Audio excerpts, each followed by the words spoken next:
Hi, my name is Montserrat Hernandez, and I will be presenting my engineering design and development project titled Infantile Oral Injuries Caused by Mobile Electronic Chargers. Phase 1, Brainstorming. Background. With technology has made the impossible possible, with the effects for many families being able to connect with each other throughout this pandemic.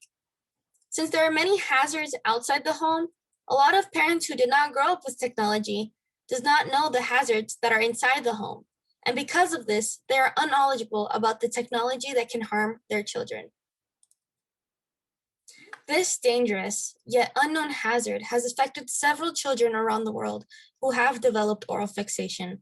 As for example, if they were to insert a live charging cable into their oral cavity, they can be presented with not only burns and electrocution wounds, but as well as potentially dying in the hands of a charger. For further information, here is a provided video that will allow a proper description of the hazards of this problem.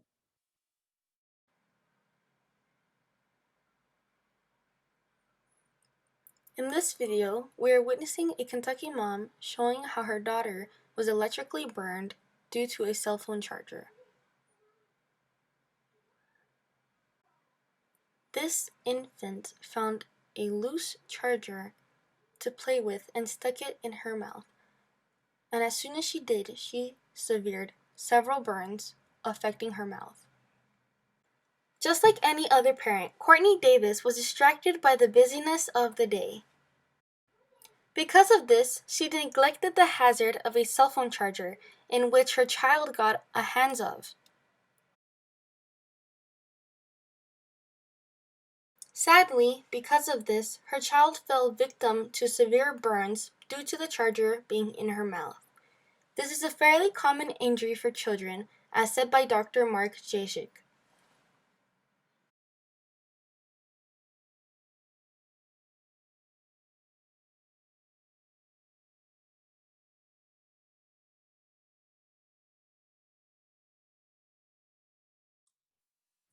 Problem statement.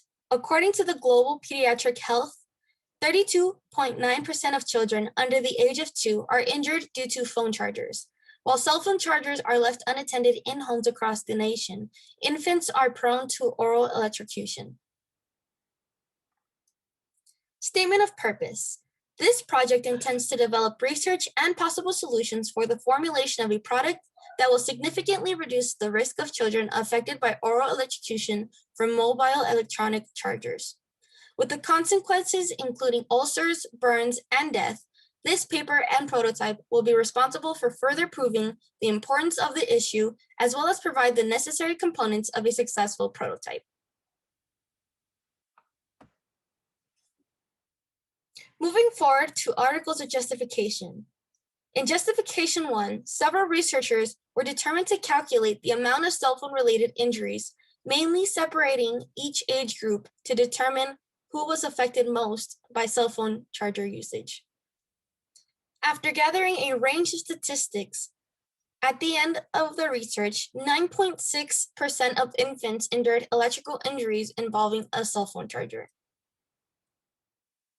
Continuing to Justification 2, this article shows two women, ages 20 and 30, who both fell asleep with a mobile cell phone charger near them. Because of this, both women endured several injuries, including ulcers, as well as yellow necrosis that forever damaged their skin. Justification 3. In this article, a case study is presented where a family was affected by a thermal hazard caused by a mobile electronic charger.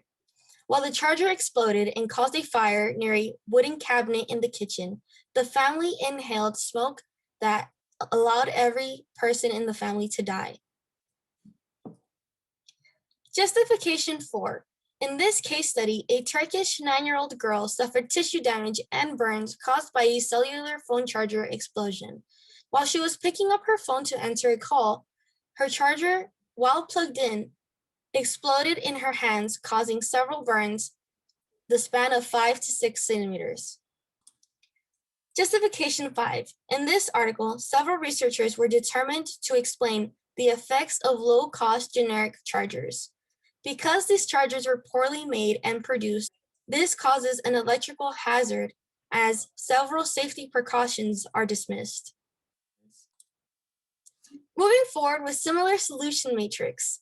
While researching, it is important to develop a list of existing solutions that deal with the exact or a similar problem as mine. In doing so, this allows a list of specifications and qualities of each design that can be incorporated into my own prototype. Another benefit of this matrix is that it allows me to determine the best product amongst the list in order to move forward and analyze each great aspect of this product. And for me, the best product in this matrix is D&W Innovations CriticCord. Thanks to the similar solution matrix, we are now able to conduct a product evaluation on the CriticCord, which allows me to analyze every great and bad aspect of this product. Beginning with its 100% medical grade tubing, the tubing created by clear PVC allows the wire to not only have extra protection to fight against critters biting on the cord, but it also adds an extra protection for usage damage. Going forward with the product's pricing of $12.99, I personally believe that no one should be paying $12.99 for just a long piece of tubing, and because of this, I rate it an 8 out of 10. Pre-cut tubing.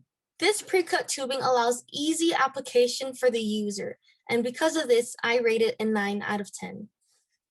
As far as protection, this product solely relies on its PVC tubing as well as its bitter taste in order to prevent animals from getting electrocuted. I personally believe that this is not enough protection in order to prevent damage not only to the charger, but as well as the animal. Moving forward with this product's next aspect, which is the citrus-infused scent.